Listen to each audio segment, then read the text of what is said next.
officials from both county and national government, the representative of different partners, County Director Japaigo, Mr. Paul Nyachai, our host MCA who's already left, Honorable Felix Mateso, community health promoters, Muko, invited guests, ladies and gentlemen, all protocols observed, good afternoon. Good afternoon once again.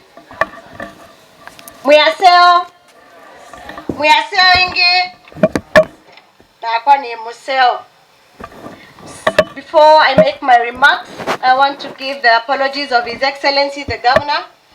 He was to be with us today, but he couldn't make it due to other engagements, but he passes his love and regards to you all. Mmepokea salamu zake? By show of hands, let me see his love and recognize of his regards. Santeni sana. Again, before I make my remarks, I want to call upon the lady, Mrs. Mary Cosmas. Please be upstanding from where you are. Mary Cosmas. And of course, I do recognize the other survivor who was also Mary, if I get it right. Pardon? Marietta, yes. So, asanteni sana for those moving testimonies. We are here to walk with you the journey. But particularly, Mary, I heard that you had an interest, and I want to assure you that the county government of Makueni, through the office of the First Lady, wishes to honor your desire to learn through a fully paid scholarship at Makueni Integrated Vocational Empowerment Center for a course of your choice.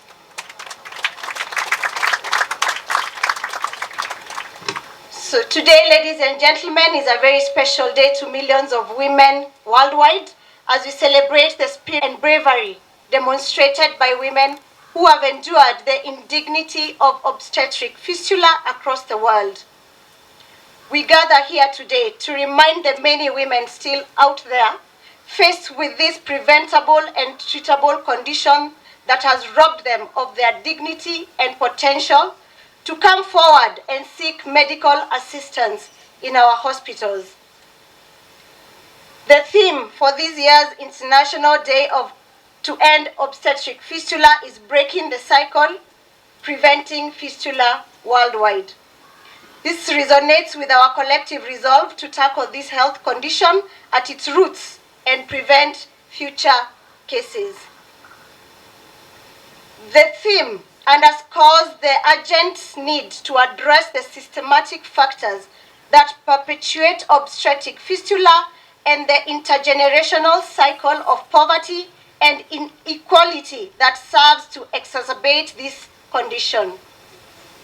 Obstetric fistula is mostly associated with obstructed labor, birth tears, child marriages, lack of access to sexual and reproductive health services, unattended home births, female genital mutilation, teenage pregnancy, lack of obstetric interventions, and generational poverty that all contribute to the continued prevalence of fistula in low and middle income countries like ours. As a champion of reproductive, maternal, newborn, child, adolescent health and nutrition, abbreviated as RAMCA+N, my goal is to break down these barriers and ensure that women are aware of and able to access necessary healthcare services. Advocacy for fistula will ensure inclusion for all and address the inequality in access to quality obstetric emergency care. It will also ensure effective strategies are put in place to eradicate fistula in Kenya by 2030. Obstetric fistula is preventable and treatable, yet thousands of women continue to suffer around the world. but with timely access to quality maternal health care services, especially skilled birth attendants and emergency obstetric care, countless cases can be avoided. Additionally, tackling the 3 delays, that is the delay in making the decision to go to a health facility, delay in getting to the health facility, and crucially, the delay in getting care within the health facility will go a long way in preventing fistula in women. Ladies and gentlemen, allow me to appreciate the county government of Makueni through the Office of the Governor and the Department of Health Services for conducting the Pioneer Obstetric Fistula Repair exercise here in Makueni, March last year. The exercise did not only put smiles and restore dignity to the many women that benefited from the program, but it also exposed the gaps and needs in the fistula spaces that we all need to join hands and tackle. The Ministry of Health estimates that there are more than 24,000 women living with obstetric fistula in Kenya, yet only about 2,000 have received treatment. That is according to data from the Global Fistula Map. This demonstrates the huge burden that already exists in our communities, and I call upon our community health promoters to be vigilant in identifying fistula cases in their areas of operation and referring. This demonstrates the huge burden that already exists in our communities, and I call upon our community health promoters to be vigilant in identifying fistula cases in their areas of operation and referring them to hospitals. Remember, a lady who is suffering from this condition will naturally be hiding from the society, and it will take a concerted effort to find her and bring her to care. I invite our partners and our governments, both national and county, to join us in this combined effort in providing comprehensive healthcare services to these women, which should include preventive measures, timely surgical interventions, rehabilitative care when needed, and also strengthening of data systems and research. We can restore dignity to women and girls affected by obstetric fistula by addressing the underlying social economic factors and promoting gender equality, as well as creating a world where every woman can experience childbirth safely and with dignity. A special thank you to one of our partners, Japaigo, who have rolled out a fistula program to run for the next 3 years.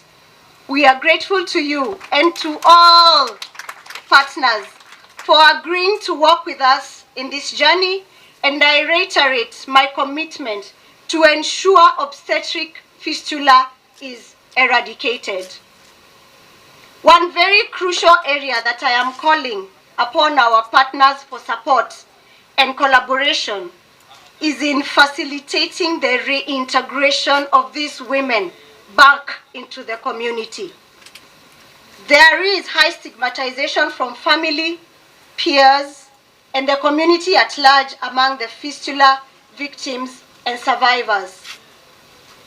Their proper community reintegration for survivors fused with economic empowerment is a sure way of ensuring that the women not only live in dignity, but there will also be an inspiration for more women to come out and seek for treatment.